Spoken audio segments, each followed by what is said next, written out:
Alhamdulillahi Rabbil Alamin wal aqibatu lil muttaqin.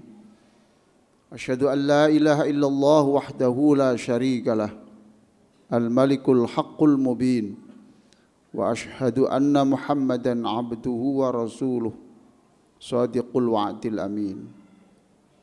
Allahumma salli ala sayyidina Muhammadin wa ala alihi wa sahbihi ajma'in. Amma ba'du.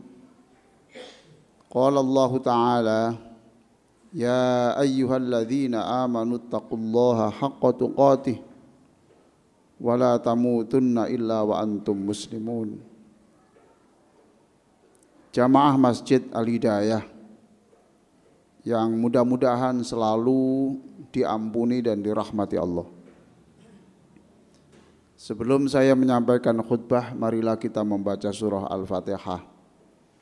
Mudah-mudahan Allah memberikan kekuatan kepada saudara-saudara kita di Gaza, di Palestina.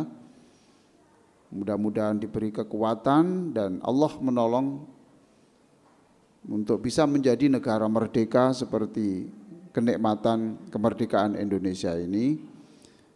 Fatihah juga kita harapkan siapapun yang mengurus masjid ini dan juga siapapun yang memberikan infak ke masjid ini hari ini dan mudah-mudahan hari berikutnya, mudah-mudahan diganti Allah dengan rezeki yang banyak, diganti Allah dengan kesembuhan dari penyakit yang menurut dokter sudah tidak bisa disembuhkan, dan diberikan kebahagiaan dunia dan akhirat. Al-Fatihah. A'udzu billahi minasyaitonir rajim. Bismillahirrahmanirrahim. Iyyaka na'budu wa iyyaka nasta'in. Shiratal ladzina an'amta 'alaihim. Para jamaah sekalian, dalam 10 menit ke depan saya akan menyampaikan khutbah dengan judul Belajarlah kepada ayat Al-Qur'an dan ayat-ayat alam.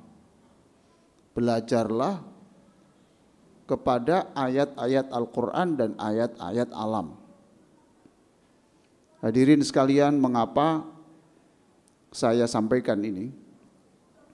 Sebab masih banyak di antara kita ini yang hanya bisa mengambil pelajaran dari Al-Quran tetapi tidak cerdas untuk mengambil pelajaran dari ayat-ayat alam.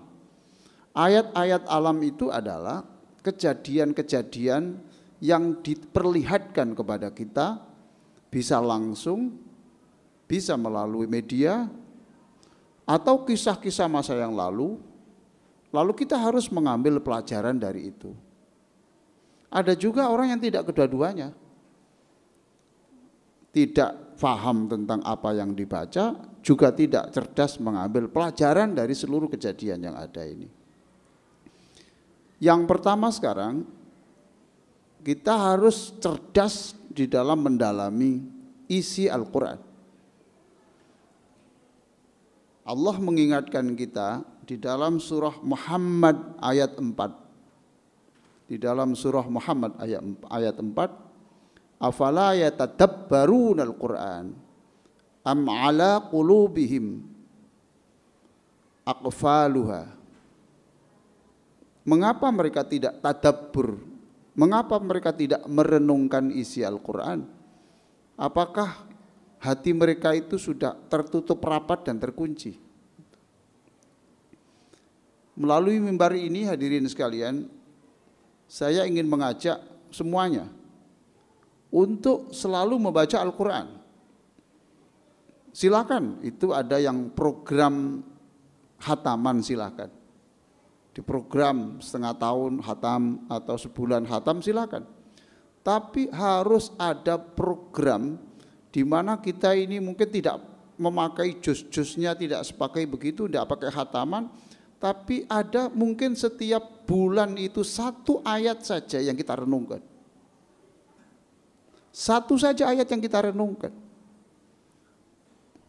Contoh hadirin sekalian, Kalau bapak-bapak dan saudara-saudara sekalian yang saya muliakan ini mau merenungkan makna Bismillahirrahmanirrahim dengan nama Allah yang Maha Pengasih dan Maha Penyayang, coba direnungkan menjelang tidur, direnungkan mungkin pada waktu imam membaca Al-Fatihah, mungkin yang lain tidak kita renungkan, hanya Bismillah yang kita renungkan. Allah itu Maha Pengasih dan Maha Penyayang. Itu diletakkan di awal Al-Quran supaya kita itu penuh perhatian bahwa kita ini harus meniru apa yang dilakukan Allah. Jadilah pengasih. Coba. Jadilah orang yang mengasihi keluarganya. Jadilah orang yang mengasihi lingkungannya. Jadilah orang yang mengakui orang-orang yang du'afa. Kita meniru, semangat meniru akhlak Allah itu karena kita merenungkan basmalah. Ar-Rahman Ar-Rahim, Allah itu Ar-Rahman itu menyayangi manusia.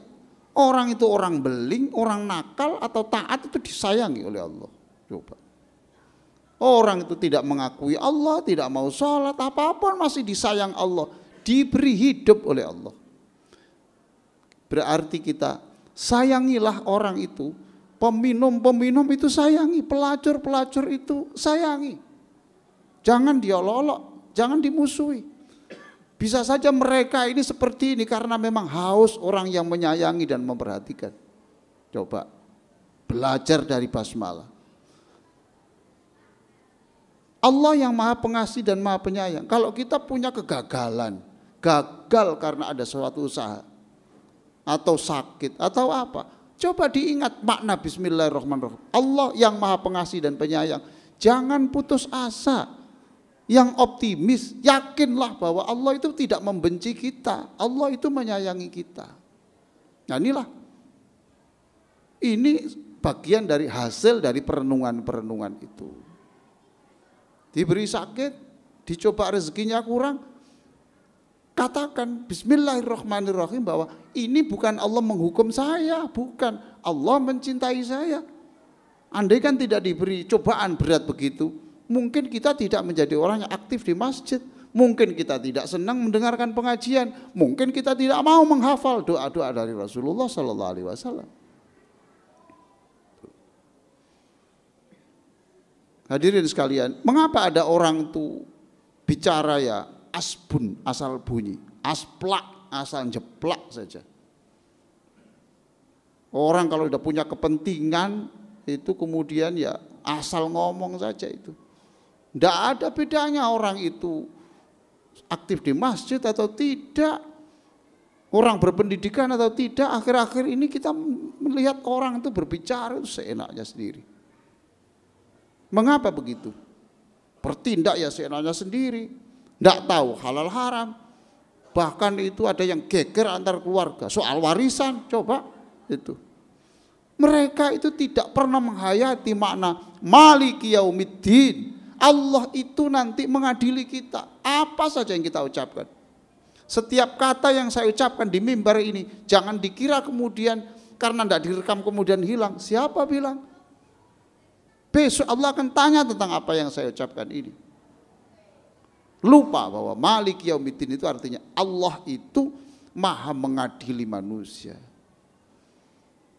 Nah yang mengadili kita di akhirat itu bukan seperti pengadilan dunia yang bisa bapak transfer pakai dolar atau pakai rupiah. Tidak bisa. Itu harus kita menghadap Allah dengan teliti karena hakim yang di akhirat nanti itu adalah hakim yang maha adil. Alaihissallahu bi ahkamil hakimin. Sekarang yang kedua adalah ayat-ayat alam semesta ini. Nanti kita baca di surat Al-Hasyr ayat 2. Di sana Allah berfirman, fa'tabiru ya ulil absar. Yang hatinya masih hidup, yang otaknya masih jalan, kamu harus mengambil pelajaran dari kenyataan ini. Kamu harus jadi orang kaya lewat melihat kenyataan-kenyataan ini. Orang bisa menciptakan helikopter itu kan belajar dari capung loh Pak. Sekarang ada teknologi bagaimana membuat jarum yang itu disuntikkan orang tidak terasa. Itu belajar dari mana? Belajar dari nyamuk. Nyamuk itu bisa menusuk kita, mengambil darah kita tidak terasa. Kalau sudah habis darah diambil baru terasa. Luar biasa. Orang bisa pinter kaya raya lewat kupu, coba. Begitu indahnya warna-warna kupu itu, menjadi kaya karena belajar dari alam. Kalau ada orang yang bercerita bahwa dia ini bekerja di sana dipecat, belajar bekerja di sini dipecat, sampai pindah-pindah sampai 20 kali. Belajar ini karena memang dia ini suka bohong, suka mencuri tempat itu. Oh, berarti masa depan orang, rizkinya orang itu ditentukan oleh akhlaknya, bukan oleh pinternya saja, bukan oleh jasanya, bukan. Tetapi akhlak kita itu berarti ikut menentukan rizki kita, akhlak kita itu berarti ikut menentukan masa depan anak-anak kita. Loh, ini namanya kita belajar dari kenyataan itu seperti itu. Dan masih banyak hadirin sekalian yang sangat saya muliakan. Setiap ada peristiwa enak tidak enak, jangan enak dan tidak enak yang dipikir, tapi saya harus belajar apa dari hal ini? Saya harus belajar apa dari hal ini? Maka Jalaluddin Rumi pernah mengatakan ada ratusan pesan Tuhan dalam setiap kejadian. Maka fa'tabiru ya ulil absor, wahai orang-orang yang hatinya hidup, otaknya bekerja, segera ambil pelajaran. Mengapa orang itu sukses, mengapa orang itu gagal, mengapa orang itu begini dan seterusnya. Ada anjing, belajar dari anjing. Coba anjing itu setianya kepada yang menyayangi, luar biasa. Bahkan tidur pun itu dalam posisi siap untuk melawan siapapun yang menyakitinya. Coba lihat gambar atau penjelasan Quran tentang anjing yang mendampingi Ashabul Kahfi itu. Itu tidurnya itu siap kepada orang yang menyayanginya. Kita yang punya otak, kenapa kita tidak bisa mengimbangi kasih sayang Allah yang demikian besar ini? Fa'tabiru ya ulil absar, wahai orang-orang yang cerdas, ambillah pelajaran dari setiap kejadian. Aqulu qouli hadza wa astaghfirullah li wa lakum wastaghfiru innahu huwal ghafurur rahim.